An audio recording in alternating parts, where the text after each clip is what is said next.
Today I would like to talk about Jacob, Israel, father of nations. We know that he was one of the original trilogy of Abraham, Isaac and Jacob.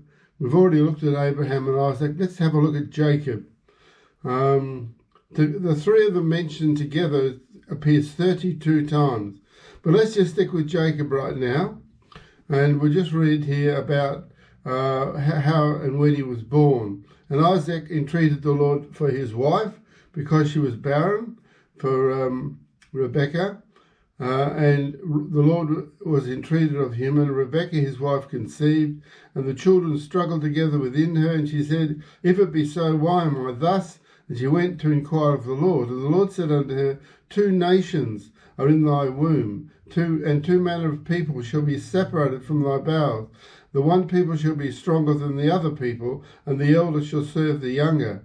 And when her days to be delivered were fulfilled, behold, there were twins in her womb. And the first came out red all over like a hairy garment, and they called his name Esau. And after him came out his brother, and his hand took hold on Esau's heel, and his name was called Jacob, which means supplanter. And Isaac was 80 years old when she bare them. And the boys grew, and Esau was a cunning hunter, a man of the field, and Jacob was a plain man, dwelling in tents.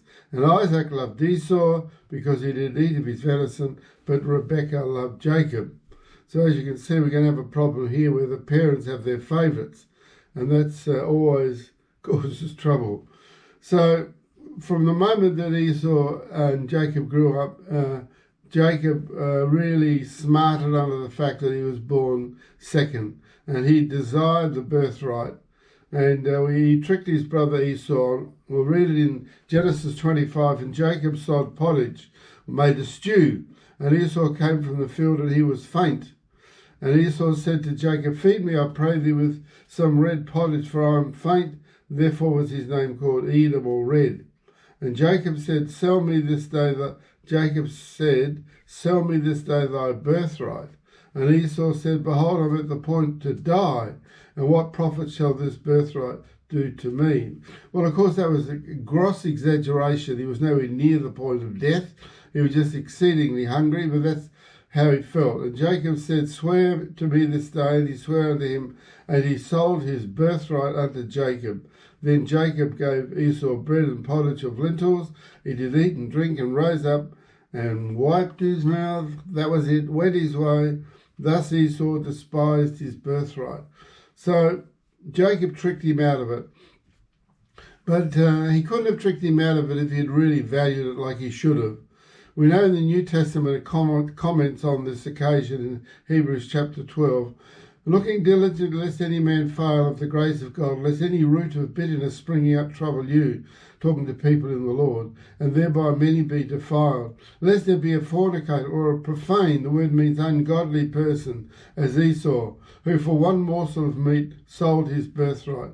For you know that afterwards, when he would have inherited the blessing, he was rejected, for he found no place of repentance, though he sought it carefully with tears.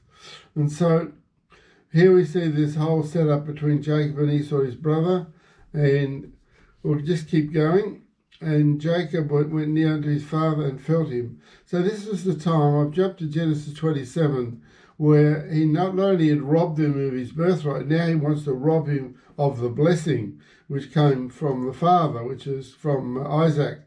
And Jacob went near unto Isaac his father, and he felt him and said, The voice is Jacob's voice, but the hands are the hands of Esau. So Rebekah was aware that Esau was going to come in. He'd gone out to catch some deer, which his father loved, and he knew how to cook it. And she said, Jacob, you've got to trick your brother again. And this time we see here, not that he tricked him, he just outsmarted him the first time. And here we see, well, on his mother's advice, he dresses up like Esau. He's a hairy man, we read that, and he smelled of the field and so on. So he dressed up as Mum said, and the voice came unto Isaac, his eyesight had gone, and the voice is Jacob's voice, but the hands are the hands of Esau. And he discerned him not, because his hands were hairy, as his brother Esau's hands, so he blessed him. And he said, Art thou my son Esau? And he said, I am. And he said, bring it near me, and I will eat of my son's venison, that my soul may bless thee. And he brought it near him, and he did eat, and he brought him wine, and he drank. And his father Isaac said unto him, Come near now and kiss me, my son. And he came near, and he kissed him, and smelled the smell of his raiment. And he blessed him, and said, See, the smell of my son is as the smell of the field, which the Lord hath blessed. Therefore God give thee of the dew of heaven, of the fatness of the earth, and plenty of corn and wine, and let people serve thee. It's a great blessing when you think of the words here. Nations shall bow down to thee. Be Lord over thy brethren, and let thy mother's sons bow down to thee. And then the great original blessing that was given to Abraham, Cursed be to everyone that curseth thee, and blessed be to he that blesseth thee. And we see that, of course, it wasn't long that Esau came in, and he realised by that time he had been tricked, and he said, Oh, well, what about, can I still have a blessing? And Isaac, trembling exceedingly, said, where is he that hath taken venison, and brought it to me? And I've eaten all before thou camest, and blessed him. Yea, and he shall be blessed. And that's the important statement for Isaac. He said, even though he's done it the way he's done it, it can't be changed. I have passed the birthright and the blessing onto your twin brother, your younger brother. And he is blessed, and he shall be blessed, and it can't be reversed. And when Esau heard words of his father, he cried with a great and exceeding bitter cry, and said unto his father, Bless me, even me, O my father. Following some strong advice from his father Isaac, Jacob was sent forth to find a wife amongst Rebekah's family in Syria. So once, not saying that Esau wasn't blessed, but it wasn't the equivalent to what Jacob had got. So it's a really big story, the story of Jacob. It's very hard to grab it like I'm doing, but we see there that Isaac then sent Jacob out to find a wife with Rebekah's family back in Syria. On the way, he had a vision of a staircase rising up to heaven with angels ascending and descending. And in the morning, Jacob anoints the stone he had used as a pillow and named it Bethel, which means the house of God. Jacob then spent 20 years serving Laban, his father-in-law. It's a great story. Read it there in Genesis. 7 years twice. For Laban's two daughters, Leah and Rachel. And 6 years for his flock. So Jacob gathered 12 sons, fathered 12 sons, and 12 tribes. And just briefly, the way it worked out, Leah, she had 4 sons straight, and then her handmaid Bilhah had 2 sons down in Naphtali, and then Rachel's servant, she had 2, Gad and Asher, and then finally then Leah had 2 more children, Issachar and Zebulun, and Rachel then had Joseph and Benjamin, but she died in giving birth to Benjamin.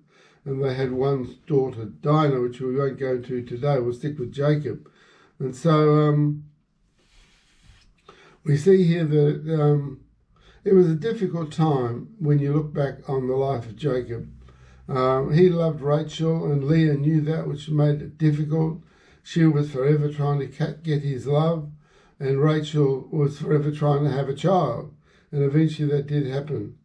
But anyhow, when it came to the end of 20 years, Jacob wanted to go back, and he wanted to bring his wives and his children and his flocks.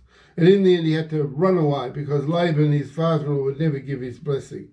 And Laban chased after him. They had quite a strong argument. And in the end, they made peace. It's quite sad, really, because Laban then went back to where he came from in Syria, and Jacob and his wives went into the land of Israel, and they never saw each other again. Anyhow, quite a few things happened along the way. One night when Jacob was waiting to meet Esau, his brother, fearfully, because Esau, what he'd done to Esau, Jacob went into a wrestling match with an angel. And that night when demanding a blessing from the angel, his name was changed from Jacob to Israel, which means one who rules with God. Abraham's name was changed from Abraham to Abraham, which means the father of many nations. And later on we see Jacob changed to Israel, means ruling with God. There was great rivalry, as we said, between the two sisters, Leah and Rachel, and that mostly went on for quite a long time. But to make matters worse, that when Esau was approaching, Jacob, I think, did something out of fear, and he ended up putting the handmaids and their 4 children in the front, and then he had Leah and her children, and right at the back he had Rachel, and it really did indicate that Rachel was by far preferred, and he didn't really care what happened to others. So that would have caused trouble down through the ages. Jacob, instructed by God on the journey south, to again go to Bethel and again anoint the stone, twice this time, one with a drink offering and a second time with oil. The question is, and that's another whole story, was this the famous stone of destiny? We'll touch on that in another subject. The ever-changing birthright is changed yet again at this time. Firstly, Ishmael to Isaac, then Isaac to Jacob, then Reuben to Joseph, and after Reuben commits adultery with his father, Jacob's concubine Bilhah. So there are quite a lot of stories there. And this changing of the birthright is quite an amazing thing. So in Genesis 36, it mainly deals with Esau and his descendants, but our focus will remain on Jacob. In Genesis 37, to the end of the Genesis 4, the focus turns again to Joseph, and another whole story on its own. We won't try to go through the story of Joseph today. It came to the end of the story regarding the life of Jacob. His life also gets intertwined with his 11th son Joseph, when Jacob, at the age of 130, and the rest of his sons, all their extended family, 7 in all, moved down to Egypt. So they, as we know, Joseph reveals himself to his brothers when they come down. They come down because of no food, because of Joseph being in contact with God. We know that he prophesied, or had a dream on the 7 years of plenty, the 7 years of famine, and so on. So just touching on the last little bit, for chapter 46, we see that Jacob takes his journey down south, came to Beersheba. I haven't got time to go through all of this. And we know that he keeps going further south, comes into the land of Egypt. And at Genesis 48, we have the birthright yet again. Jacob crossed his hands. Great story of blessing the Ephraim instead of Manasseh. So it goes from Manasseh to Ephraim. Amazing how often it changed. And then we also have in chapter 49 that great story and all the blessings of Jacob when he's an old man, and he blesses all his sons. And then the last chapter of the book of Genesis, chapter 50, it culminates this whole story of Jacob. And the life and death of Jacob culminates in Genesis 50. He was born in 1840 BC. He dies 147 years later. And we know that that number fits in with Abraham and Isaac at 147. There was a new pharaoh, Ninjaferi, however you say it, Ninjaferi, on the throne at the time of Jacob's death. And Joseph had to approach him, he didn't know this one, to get permission to take Jacob's remains back to the land of Canaan. And so we'll just finish here with the great story of that burial. Joseph went up to bury his father with him. Went up also the servants of Pharaoh and the elders of the house, all the land of Egypt. And they brought him up to the land of Israel. So he was buried there with his wife Leah and so on. They went up by chairs. So what we do have here is an amazing detail of an amazing man. Jacob particularly remembered because it was his 12 sons who became 12 tribes, Joseph divided into 2. So Jacob is a big player in the Old Testament, father of many nations. And we just look at that and think, God kept. Thank you.